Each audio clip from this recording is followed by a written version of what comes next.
Hello, everyone. Welcome to Feedstuffs 365. I'm Sarah Muirhead. What is the role of sustainability, One Health, circularity practices in animal agriculture, specifically pork production? Joining us today to share thoughts on this is Dr. Gerald Shurson, the Department of Animal Science at the University of Minnesota. Welcome, Dr. Shurson. Thank you for joining us here today. Well, thanks, Sarah. It's good to be back with everyone. For those of you that are tuning in, we appreciate you being with us. And if you have any questions, feel free to post those in the chat area on your screen. If you're joining us from social media, feel free to post those on your social feed. So, Dr. Shurson, your slides are up. Go ahead and walk us through this, if you would, please. Well, thanks again, Sarah. It's great to be with everyone. And one of the things that I wanted to share, and I was encouraged to do this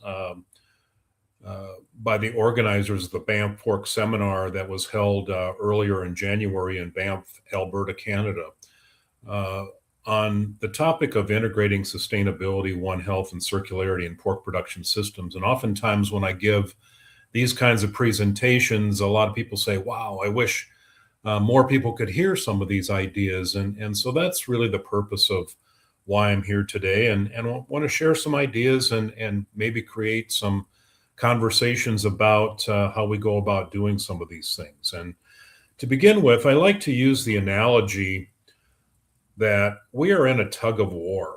And the tug of war is between a part of our society who wants to continue to promote continuous economic growth and the dependence on fossil fuels versus other parts of our society who want to create a more sustainable economic model that's driven by achieving sustainable development and economic or One Health goals, using renewable energy resources as replacements for fossil fuels.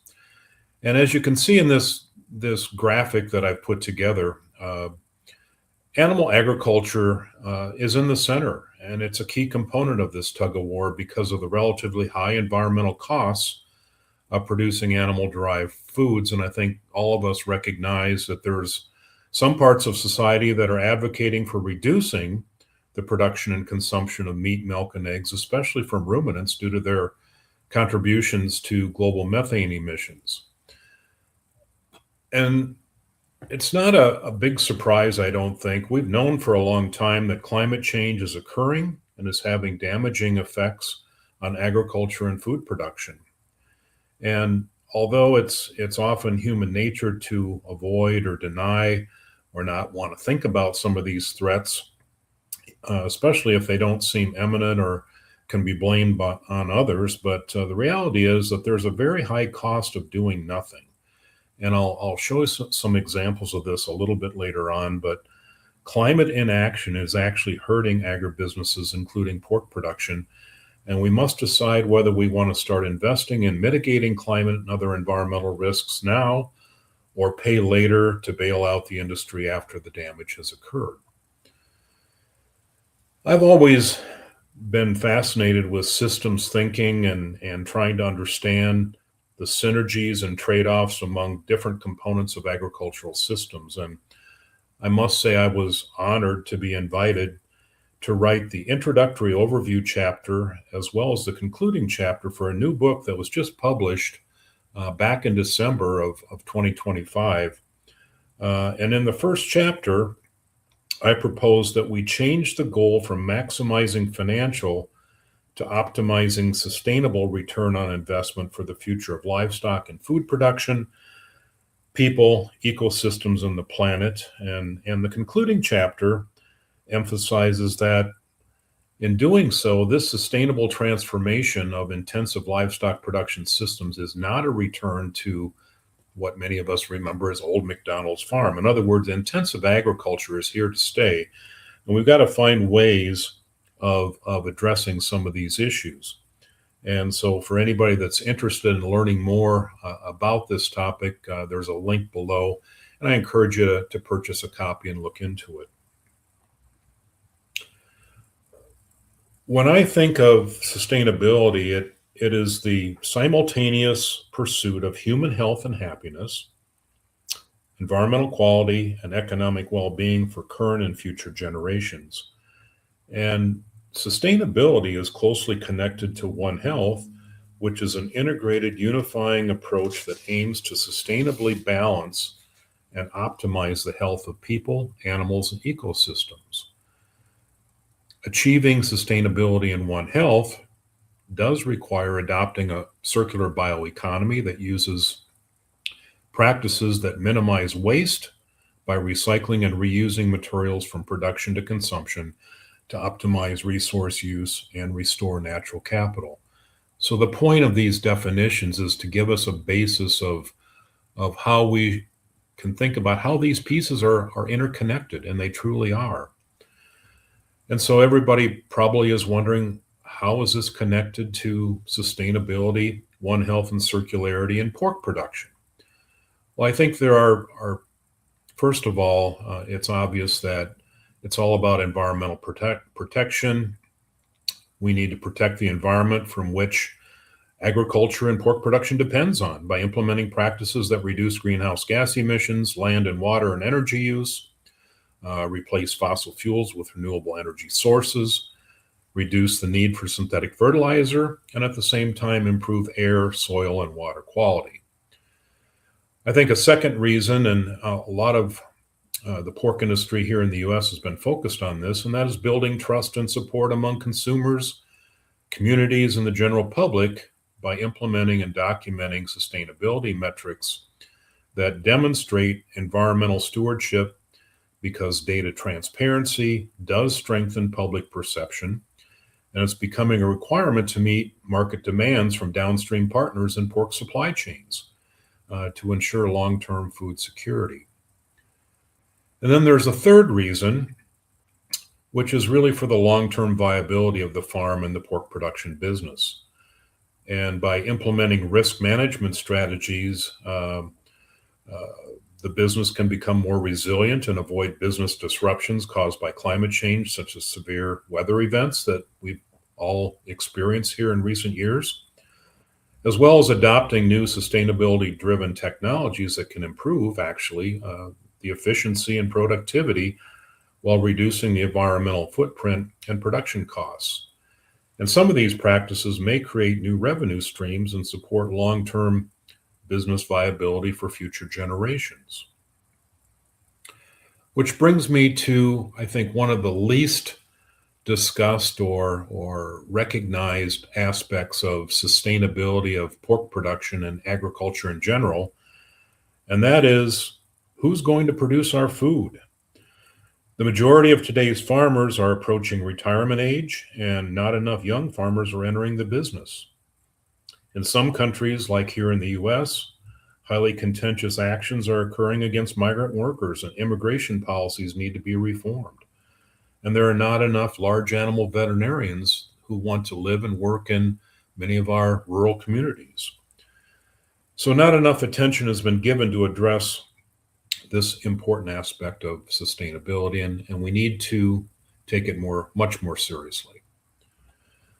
All of you know that farming is a demanding business in many ways, and being a farmer is one of the most difficult jobs that a person could ever have.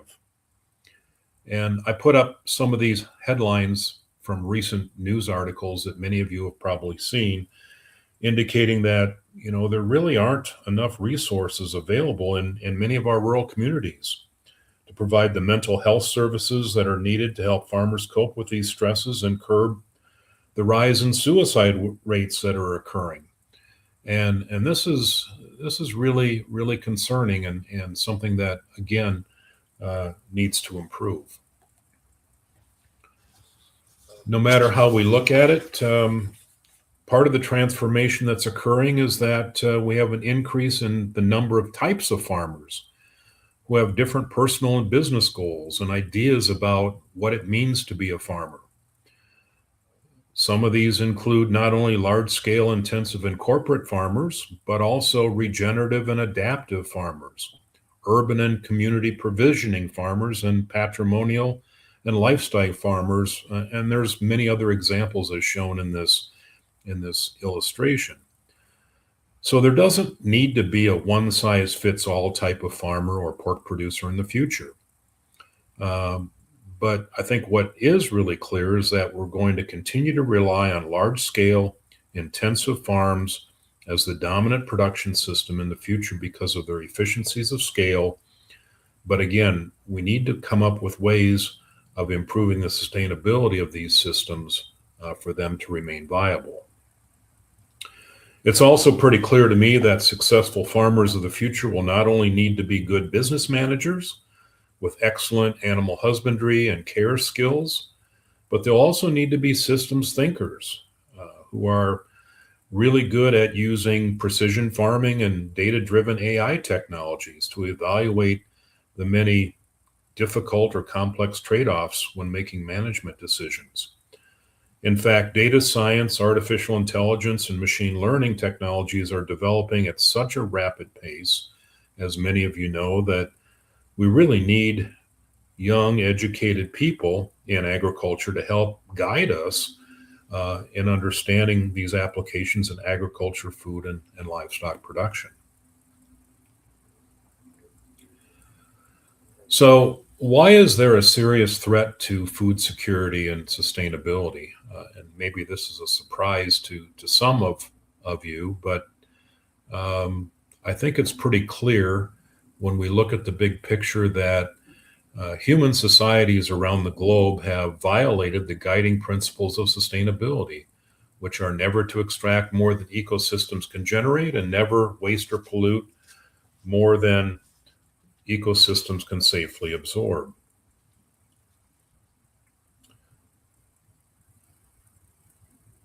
We got into this mess because of our dependence and exponentially increasing use of coal, oil, and natural gas, which have been the main drivers of global warming and climate change. And if you look at this tiny little red circle at the very top of this graphic, very little of our total global energy use is derived from renewable energy sources such as solar, wind, hydropower, nuclear, and biofuels. And these energy sources represent a pretty small proportion. And so we've got to change this.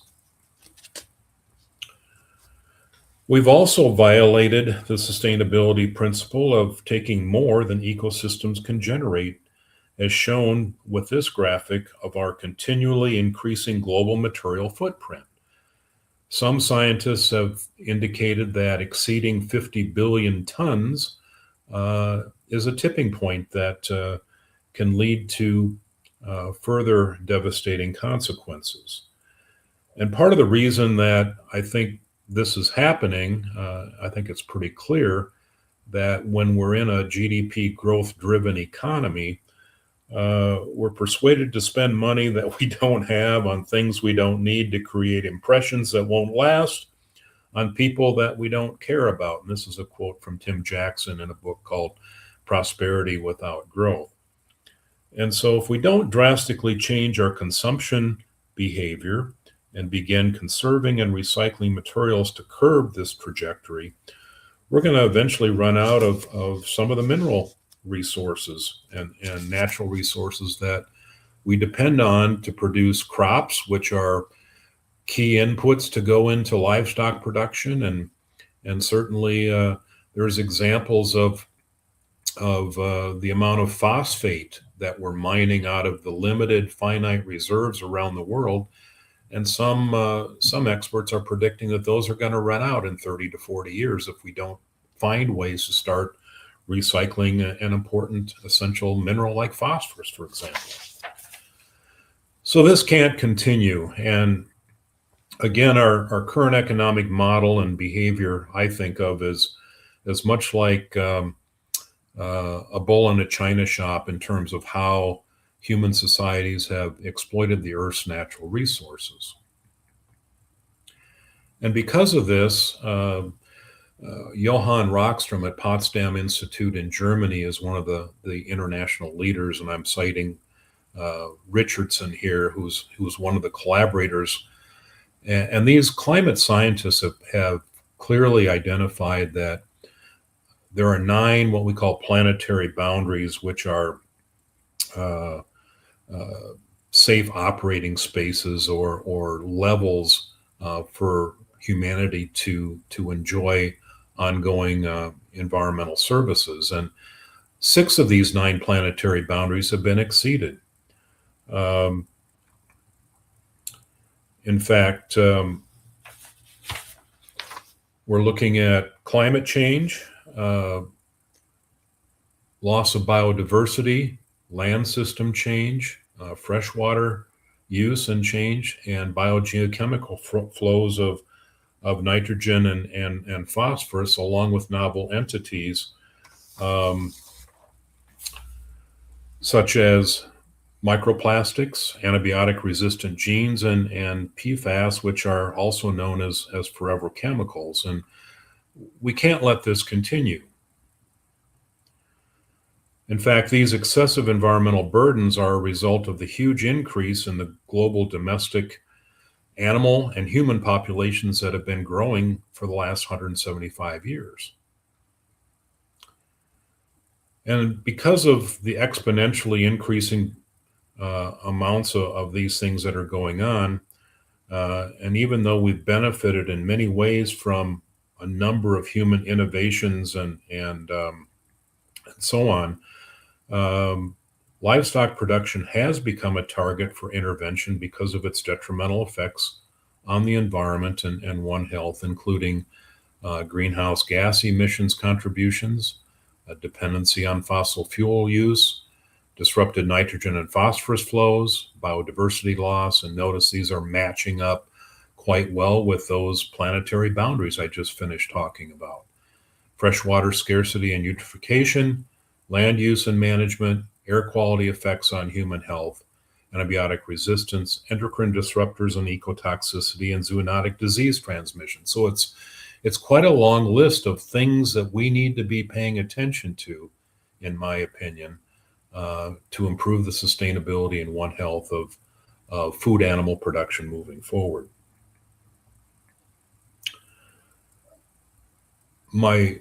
I asked my son, who's a graphic designer, he's really good at using AI type technologies, far better than I ever can be, to help me develop this graphic, which I think is really useful in helping us think about what I call the dark side of human innovation and nature exploitation on ecosystem health. And it's having detrimental effects on agriculture and food production, along with ecosystems, livestock production, and the 8 billion people currently living on the planet. And if we begin on our upper right-hand corner with fossil fuel dependence, it's not only causing greenhouse gas emissions and global warming, but it's also causing an enormous amount of plastic production and pollution that's led to microplastics in our food and our drinking water. Several chemical innovations have resulted in major One Health problems, such as pesticides and herbicides, antibiotic resistance, and these PFAS or forever chemicals that I mentioned earlier. And there are a lot of additional nutrient losses and inefficiencies that are affecting sustainability and One Health, including biopiracy of natural pharmaceuticals, mineral extraction, food loss and waste, animal mortality and animal manure, and human sewage, biosolids, and industrial wastewater that we must manage better to make this a safer and healthier world to live in. So as I mentioned earlier, there is a high cost of doing nothing in the agri-food industry. The greenhouse gas emissions that have led to climate change have caused natural disasters that contribute to almost $100 billion in annual losses in agriculture globally per year. And during the last 32 years, about 4.6 billion tons of cereals, 2.8 billion tons of fruits and vegetables, and nearly a billion tons of meat and dairy have been lost from droughts, hurricanes, floods, and about a quarter of these global losses have occurred in North and South America. I think equally concerning is the fact that we are contaminated with many different kinds of chemicals in our daily environment, which are affecting our health and our longevity. Did you know that an increasing number of studies are showing that the use of herbicides and pesticides in agriculture are increasing the prevalence of cancer and other health concerns for farmers and people living in rural communities? Did you know that the production, use, and produce pollution of plastics and PFAS chemicals continue to increase, and they're not only poisoning our ecosystems, plants, and animals, but they are detrimental to every organ and system of the human body. What I think is equally concerning is that these microplastic and PFAS chemicals are highly resistant to degradation in the environment and are really difficult to remove from soil, water, and air once they're contaminated. I just published an article in the journal called Sustainability on how PFAS chemicals are an alarming concern, in my opinion, in our food supply, and they livestock and pig production is a big part of it. We're currently working on a similar type article talking about what we know about microplastics in our environment and how it's affecting food production and animal agriculture.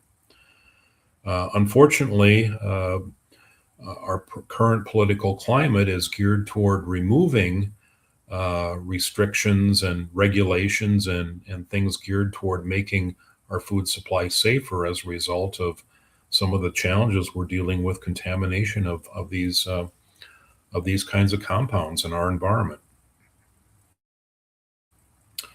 Did you know that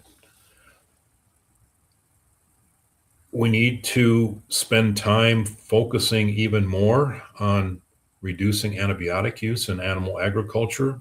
Because despite our current efforts to curb its use in human medicine and animal production, antimicrobial resistance continues to increase by more than 40%.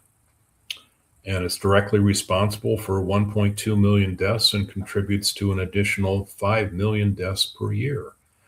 So this problem hasn't gone away, and these are all related to the One Health connection with our environment, with our food supply, and some of the practices that we've been implementing. We also, from a global perspective, are wasting and losing more than 2.5 billion tons globally of the food that is meant for human consumption. And I think it's pretty clear that food loss and waste is the greatest source of nutrient losses and inefficiency in our food system. So we've got to find ways of dealing with this, partly because it's creating huge environmental costs. About 30% of total agricultural land is wasted, along with 25% of total freshwater, 38% of total energy consumption. And as a result of the food loss and waste, most of it's being disposed in landfills, and that's contributing to 8% of the total global greenhouse gas emissions. So according to the food recovery hierarchy, which I think makes a lot of sense as far as a guide of how to deal with this problem, once we've done everything possible to reduce food waste and loss and divert it to feed hungry people, the next best option is to recycle it into animal feed. Now, I spend a lot of time in this area or on this topic, and unfortunately, only about 10% of the food loss and waste generated here in the U.S. Is recycled into animal feed, and even less so in the European Union. So if we were to create incentives and infrastructure to recycle more food loss and waste to animal feed, this circularity practice would not only recover and divert valuable nutrients toward a productive use, but would also spare land, water, and energy resources while helping us avoid these greenhouse gas emissions increases from landfill disposal. So I've talked about a lot of things that we need to improve on. One of the next things I think we ought to consider is, how are we doing? What's the report card look like? And when I presented this in Canada, I made comparisons between how our neighbors to the north are doing compared to those of us living here in the United States. And I began by talking about the most recent data that we have on the Global Food Security Index, which involves a ranking of 113 countries around the world in categories of affordability, availability, quality and safety, sustainability, and adaptation. And you'll notice that Canada is doing better than the United States in nearly every category and ranks 7th, tied with Sweden in overall ranking, compared to the US that ranks 13th overall. If we look at the Global Food Sustainability Index, the first one was security. Here we're talking about sustainability. Fewer countries were surveyed or assessed, 78 in total. Here again, Canada ranks 3rd internationally behind Sweden and Japan, well ahead of the United States. And they do a great job the Canadians do a great job in minimizing impacts of food loss and waste. They've got some improvements to make in enhancing sustainable agriculture, but doing a much better job than where the U.S. ranks currently. And the Canadians do a pretty good job of reducing some of the nutritional challenges affecting life quality, life expectancy, and some of the dietary patterns compared to the U.S. We're not transitioning to sustainability fast enough either. More than 50% of the development goals based on the United Nations Sustainable Development Goals listing will not be met by 2030, and no action's been taken on about 30% of these goals. We've also exceeded the 1.5 degree limit in global temperature increase, which occurred in 2024. And this is the level that many of the climate scientists indicate is a tipping point for potentially catastrophic other kinds of environmental events. And at the same time, globally, there's not much investment that's been made in trying to improve biodiversity. And certainly there hasn't been a lot of government and institutional support in this country for that either. So these are things that really need to be improved on to make a dent in some of these challenges. Furthermore, only about 7% of the global economy is circular, and this percentage is declining because of the increasing material extraction, I should say, and use. And if we were able to create a circular economy, we could meet all of the human needs with 70% of the materials we're currently using, and at the same time stay within the safe operating limits of those planetary boundaries I talked about earlier. So this really speaks to the idea and the importance of circularity, recycling, reusing materials to the best extent possible to take care of minimizing that ever-increasing material extraction graphic that I showed earlier. When it comes to One Health, there is a global One Health index. It represents 160 countries. And I have to admit, I was a little bit surprised that the US was ranked first among all these 160 countries based on some of the core drivers of climate change, antimicrobial resistance, food security, zoonotic diseases, and governance. Canada was ranked 8th, and you can see some of the other rankings of a few other example countries there as well. Notice that there's not a big spread between the US with 70.6 score and Mexico with 60.4, only a 10-point spread. So there's small differences between a lot of these different countries, but the point of all this is that we do have ways and index systems that can be used to help guide us and serve as benchmarks of whether or not we're making progress. So how can pork producers contribute toward overcoming all these problems that I'm talking about? I don't have the answers, but what I do like doing is spending time thinking about it and sharing things that I've learned, things that I've discovered in the scientific literature, and try to give some guidelines of things we ought to be thinking about. I think sustainability transformation in agriculture and food and livestock production should begin by focusing on what I call the big five environmental measures, which are land use, water use, carbon emissions, primarily carbon dioxide and methane, nitrogen waste, and phosphorus waste.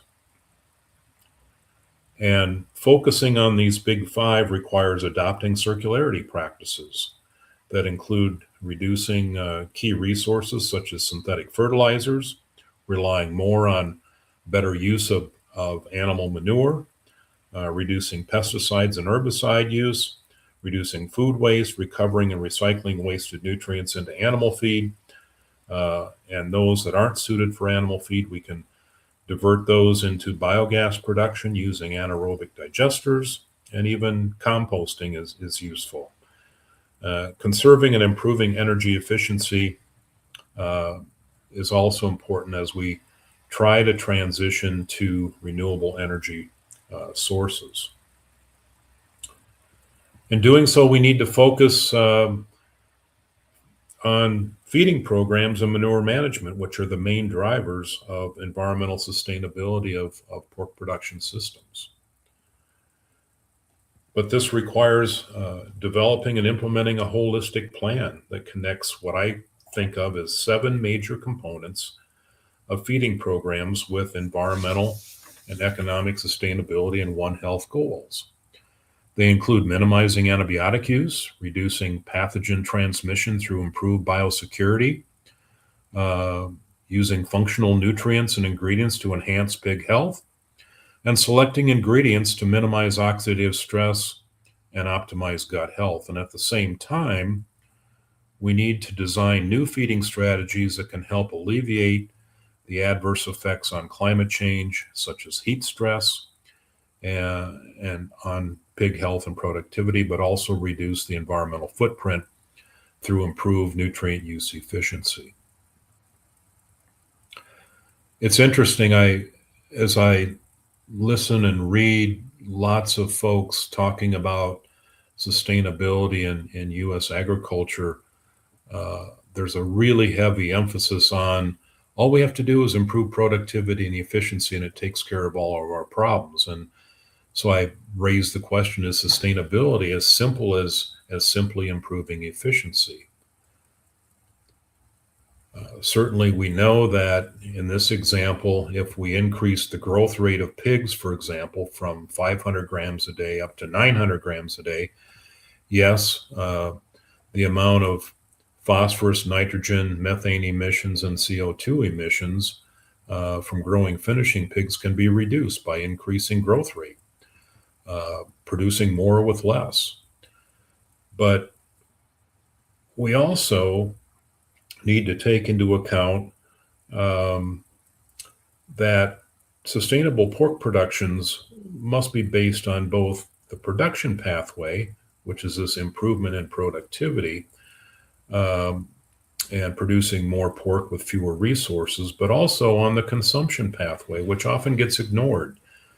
And it includes implementing circular and regenerative practices that reduce waste, emissions, and non-renewable resources by recovering and recycling of these resources. And we can do this by focusing on 3 of the big 5, carbon, nitrogen, and phosphorus losses from feeding programs. Some of the work that Dr. Brian Kerr at USDA in Ames, Iowa, and I have been working on this past year, we've put together, I think, a really nice manuscript that we're hoping to get published here very soon that shows the carbon mass balance of growing finishing pigs.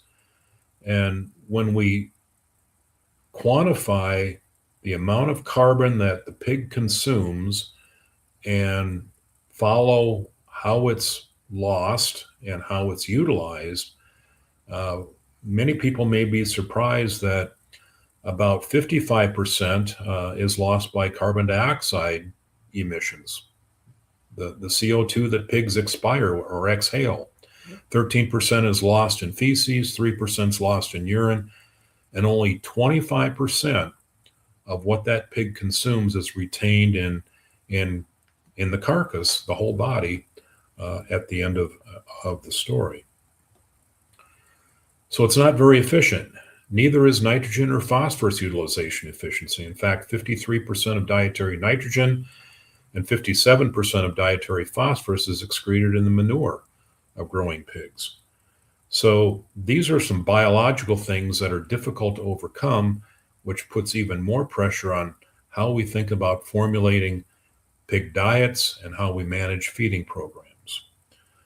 I think one of the things that we've known for a long time is that we can improve nitrogen and phosphorus use efficiency without compromising growth performance and carcass composition if we formulate reduced protein diets supplemented with adequate amounts of synthetic amino acids and phytase enzyme to reduce nitrogen excretion, which can occur up to 28%, and we can reduce phosphorus excretion up to 54%.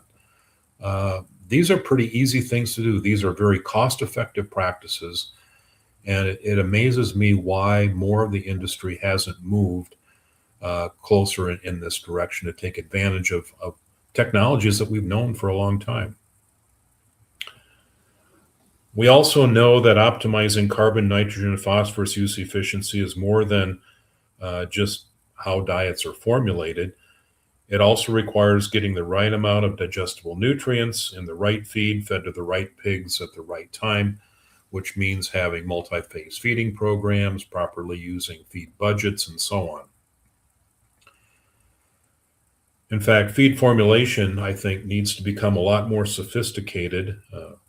My nutritionist friends won't like me to say this, but we've got a lot more to manage now than ever before.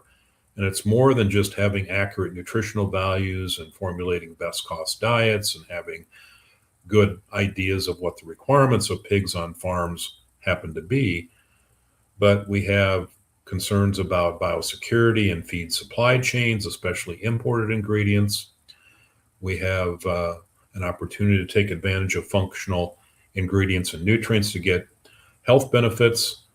And what I think is one of the more interesting things moving forward that we're now getting the capabilities of doing is using life cycle assessment data for individual feed ingredient sources and types of feed ingredients to estimate the environmental impacts in feed formulation.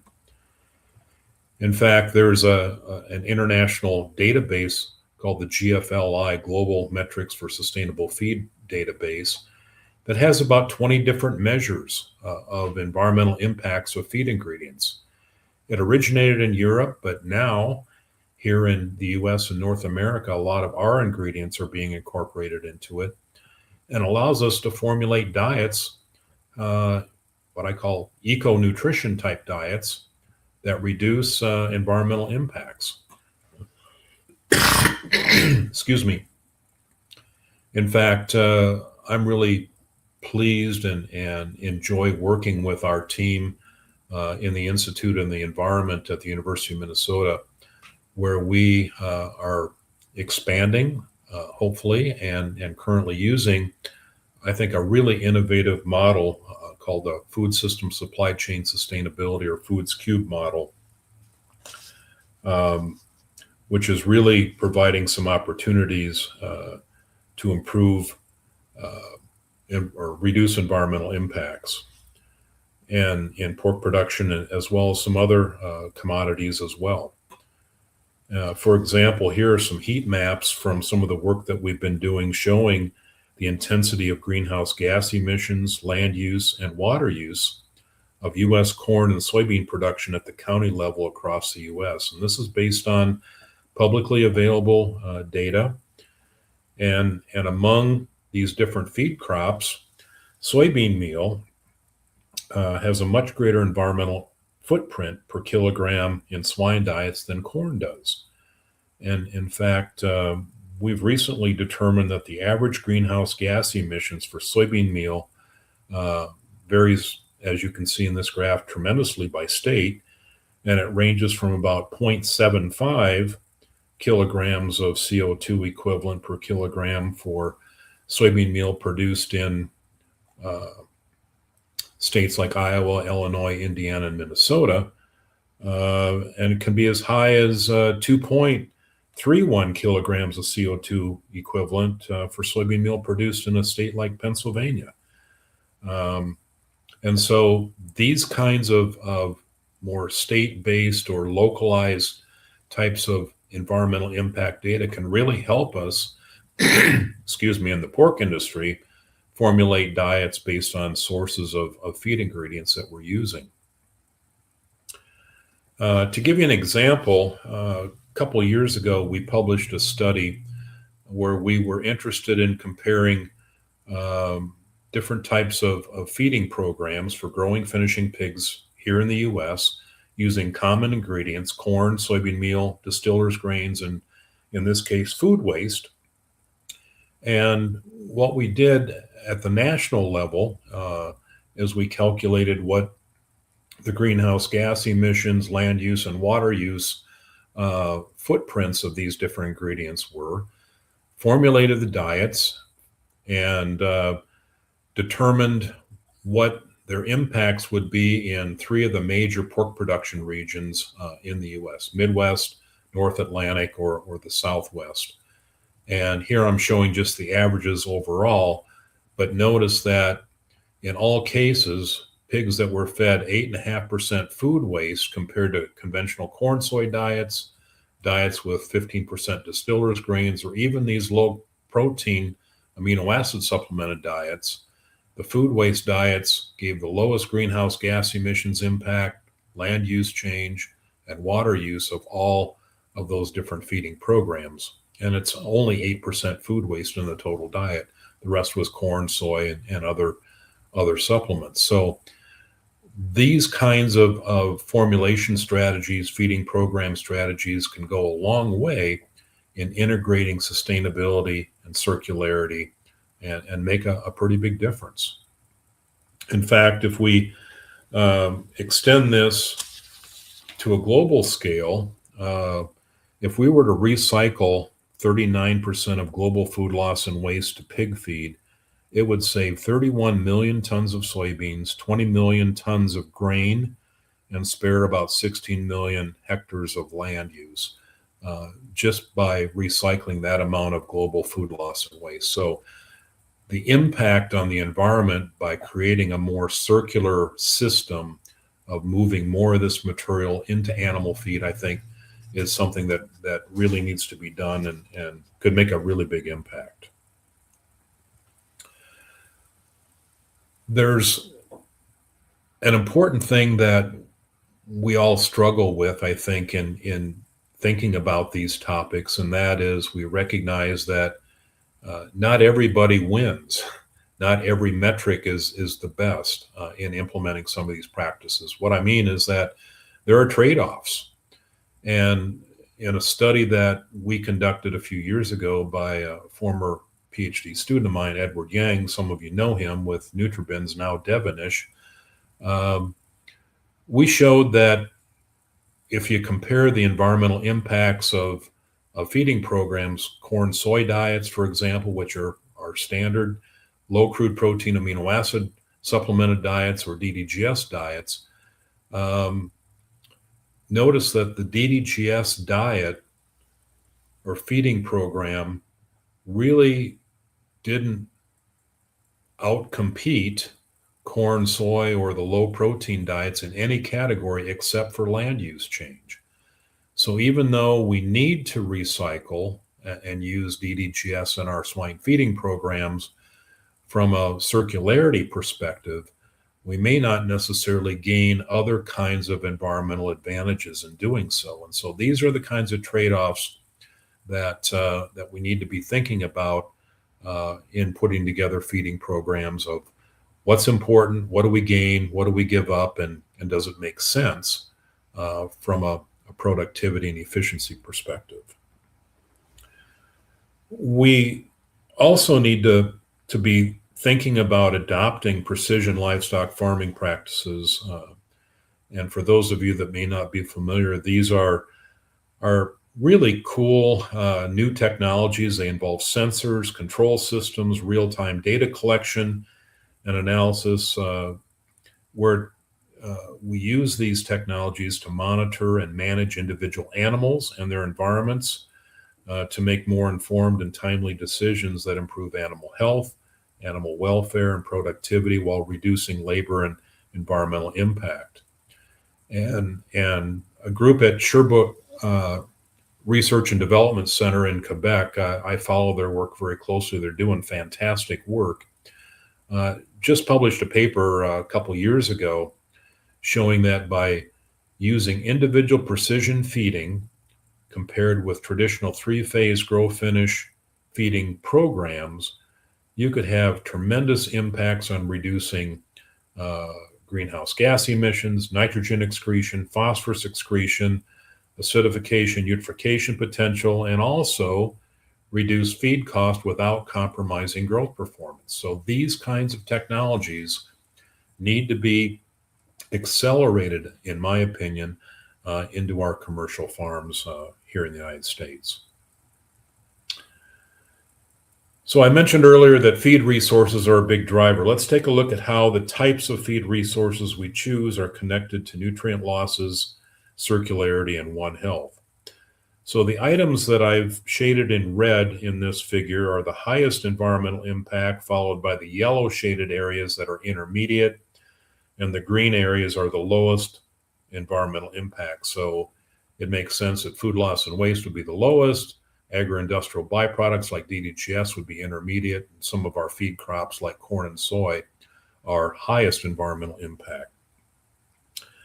And so the greenhouse gas emissions shown here in red, and some of the losses that we have, remember the carbon, nitrogen, and phosphorus use efficiency discussion I had earlier, we're losing a lot of these materials into manure or mortalities.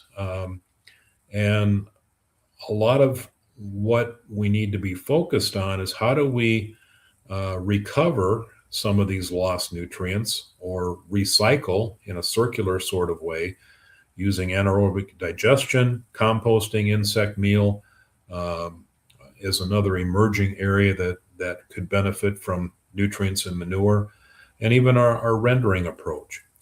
So this is kind of a flow chart showing how these feed resources are connected to some of the losses that we're doing, that we currently experience.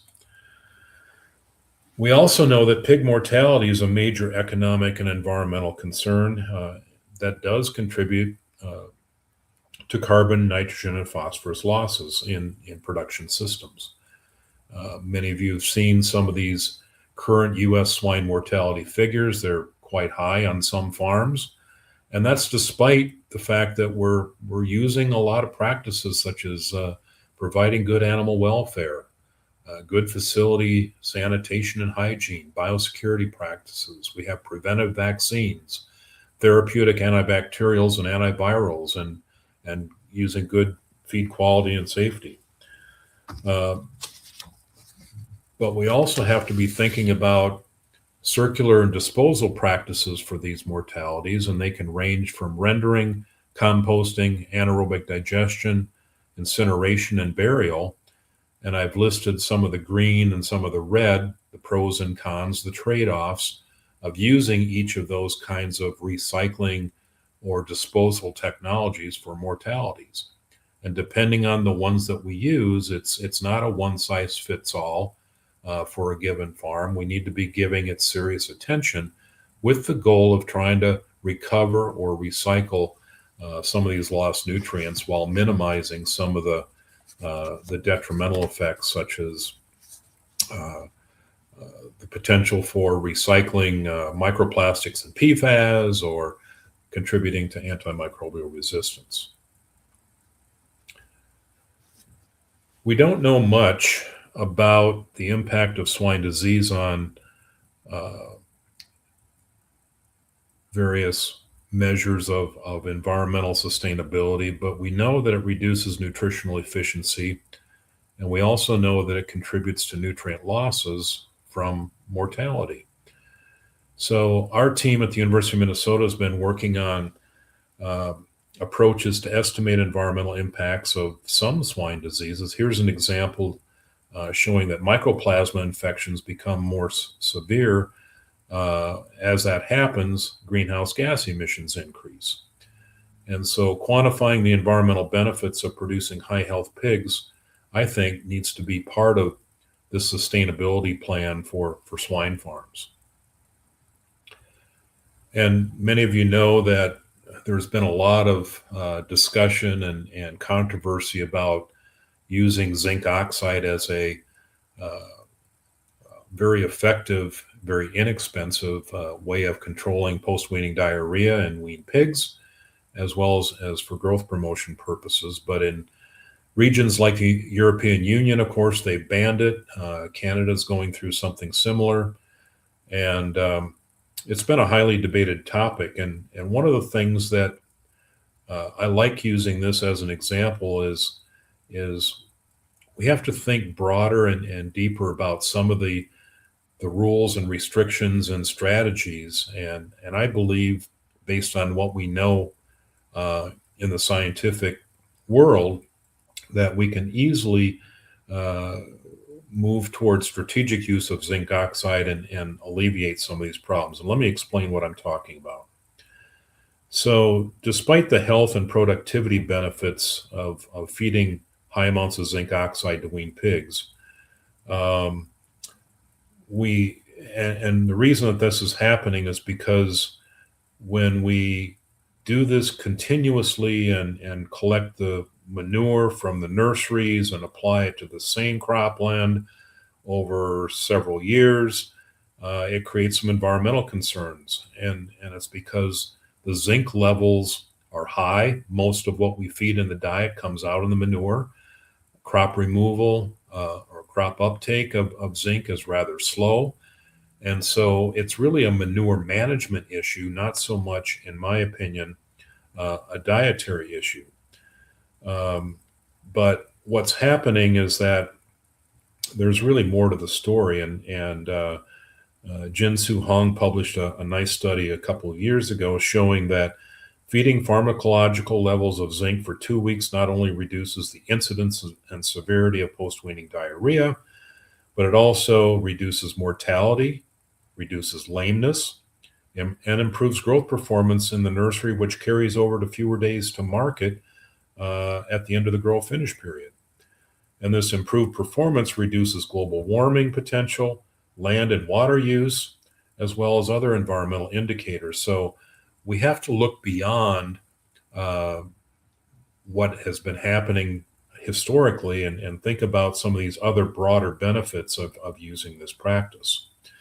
In fact, it's interesting that there's a recent study that was published and involved about 4,000 Danish pig farms that showed that antibiotic use actually increased on the majority of those Danish farms after the EU ban for zinc oxide went in place. And so we've been proposing that we ought to be focused on reducing some of the excess zinc levels in our grow finish premix going into grow finish pig diets, which is where most of the feed is consumed. That'll have a much greater impact on reducing some of this environmental accumulation and spend more time focusing on zinc in manure and how we're applying it to cropland to minimize some of those environmental concerns. So I think there's other ways of approaching this problem than simply by banning a very valuable growth promoting mineral-based compound. So the zinc story, I think, is a good example of why manure management needs to be the third pillar of a sustainable, circular, and healthy pork production system. And let me just kind of wrap up here by saying that manure volume and the composition of manure can be used to assess nitrogen, phosphorus, and carbon efficiency of diets and feeding programs. We haven't done this before, but we could. It's also a good indication of how much feed wastage or water use and wastage is going on. Hauling manure is expensive. We don't need any excess water, or we need to minimize water as much as possible. It also helps us evaluate antibiotic and zinc use and other novel entities like these microplastics and PFAS chemicals that I'm suggesting need a lot more closer attention moving forward. And as we do this, we really need to be focused on using manure as a very valuable nutrient source for crop production to really curb the continuously increasing costs and amounts of synthetic fertilizer, especially in the case of phosphate rock reserves, which are being depleted. And nitrogen fertilizers depend on fossil fuels. So anything we can do to move away from synthetic fertilizers and use manure more effectively would be a big win for the pork industry. So I think a lot more attention in this manure pillar needs to be spent on evaluating storage methods, application rate, matching it up with soil type and crop removal uptake. Certainly carbon, nitrogen, and phosphorus are a big part of this. We're trying to minimize emissions of greenhouse gases. We also need to start thinking about how we're redistributing and cycling some of these adverse compounds that I'm mentioning are detrimental to the environment and pig production and human health, and trying to prevent some of the pollution that's occurring. So responsible manure management is a key for achieving sustainability and One Health goals. Here's a long list of all the different things that I think we can take advantage of by using better approaches in how we manage manure on swine farms, ranging from regenerating soil, circularity of these nutrients, improving water quality, reducing scarcity, reducing fossil fuel reliance, and even some of the animal and human health concerns, and being good neighbors in the community. In summary, I propose that all swine farms consider expanding their current business plan to include sustainability, circularity, and One Health practices. It kind of goes with the overall title of my presentation today. And so that table of contents may look something like this. It would include sustainability measures and benchmarks, and we would include social sustainability practices. How are we keeping owners and employees, how are we addressing their well-being, ownership succession? Economic sustainability, of course, needs to be a big part of it, along with environmental sustainability, life cycle assessments, carbon emissions, nitrogen use and phosphorus use efficiencies, land and water use, the big five. What are we doing for circularity practices? Can we start using some local sources of food loss or waste in swine feed? Does it make sense? Precision nutrition, precision manure management, and doing a better job managing animal mortalities. We also need to focus on precision health and welfare practices. Biosecurity can be improved in many cases, not only on the farm, but also in feed supply chains.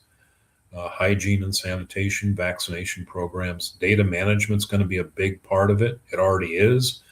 But now with machine learning capabilities, artificial intelligence, and other things, I think the frontier is wide open for lots of new possibilities. And certainly we need to be thinking about resilience, overcoming potential disruptions, whether it's severe weather events, supply chain disruptions, disease outbreaks. What are our contingency plans? What are the emerging technologies? So I think there's a lot of things on top of what everybody's already overwhelmed with that we ought to be thinking about in somewhat of an organized and thoughtful way to improve the future of pork production here in the U.S. and around the world. So with that, each one of us, I think, has a responsibility to contribute toward making the world that we share a healthier and more sustainable place. And hopefully my presentation today has sparked some ideas or thoughts and comments, and I'd be happy to interact and discuss any of these with all of you today. Thank you very much. Thank you, Dr. Shurson. Very insightful. If anybody has any comments or questions for Jerry, please post those now in your chat, your social media feed, wherever is most convenient for you. So yeah, great points, Jerry. Look beyond, think broader and deeper. That's really the overall message I got out of it. So where would you say is the pork system right now? Where are pork producers in doing some of these things in terms of, embracing some of these? And it's probably different around the world, but let's start domestically. Well, I hate generalizing because I think it really depends on which pork producer you ask or think about. I think some are really, it goes back to that one graphic that there are lots of different kinds of farmers and pork producers today. Mm-hmm. And we have a lot of people that are very focused. I was pleased to see Dale Stevemer, for example, be awarded the Environmental Stewardship Award at Minnesota Pork Congress this year. And so, there are a lot of producers doing really good things in terms of the environment, dealing with some of these issues. I think somehow we need to create more motivation, more enthusiasm, get more people moving in this direction. But certainly, I think compared to a lot of what the Europeans are doing, we're quite a ways behind in terms of addressing a lot of these issues from a production perspective. And again, I think the one thing is we all share this planet. We all share the food system. So we all have a responsibility in various ways, and we can do better. So you mentioned about getting behind some of these things and thinking and putting some of these practices in place. Is the starting point more education, more of an understanding of some of these things? Or do you think that understanding exists and it's more a matter of just getting that movement, that forward movement at this point? I think a lot of the channel, we have a lot of technology, and I try to use some examples. There are many more that I could share. We've got technology, we've got approaches, we've got things that we've known that could be implemented, that could make a difference in various aspects of what I was talking about today, but we just haven't done them. Part of it's because people aren't aware that they exist. Part of it's because people haven't given a lot of thought to moving and developing this sustainability business plan that I was suggesting at the very end. So I think a lot of it's awareness. I think a lot of it's education. And that's really the role that I'm trying to play at this stage in my career, is just be the messenger, be the storyteller. I enjoy spending time trying to put together these complex things to share with people that are interested, and to think about what can we do better? What are the trade-offs? So I think a big part of it, Sarah, I think you're exactly right. I think it's just people don't know what the possibilities are. They don't know where to start, because it's really easy to get overwhelmed in this massive space of all the stuff that I threw at you today.